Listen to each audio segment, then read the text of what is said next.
The region straddling Lebanon's eastern border is an important supply line for Hezbollah. Syria is the land link to Iran for the Lebanese armed group.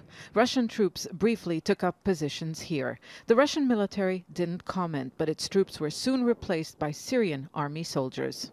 Russia is trying to send a sign to Iran in Syria that the Russian troops, the military police Russian, are ready to deploy wherever they want in Syria. It wasn't the first message. Russian President Vladimir Putin told Syrian President Bashar al-Assad that foreign military forces will leave Syria once a robust political process gets underway. His envoy later clarified this included Iran. Days later, the Russian Foreign Minister Sergei Lavrov echoed the same thing and said the Syrian army should be the only force deployed along the border with Israel.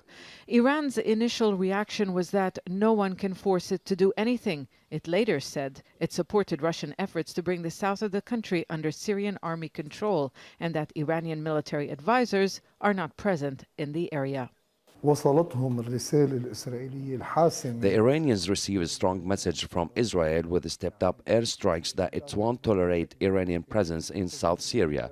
That's why Iran withdrew from southern Syria. The Iranians know that engaging in a war with Israel in Syria is not to its benefit. And it's not to Russia's benefit either.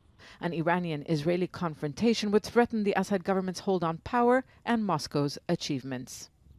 It has been a difficult balancing act for Russia, which enjoys good relations with Iran and Israel. Israel doesn't just want Iranian and Iranian-backed troops away from its borders. It wants them out of Syria altogether. Israel sees them as a strategic threat and wants Russia to ensure that their military influence doesn't grow. It's not just Israel's demand. Other regional and international powers want to limit Iran's influence. Moscow, too, wants a strong Syrian government to help it broker an internationally backed political settlement.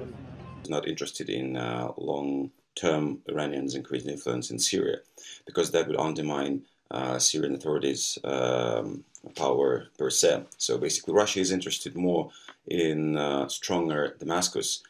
Russia and Iran have long had different goals and agendas in Syria.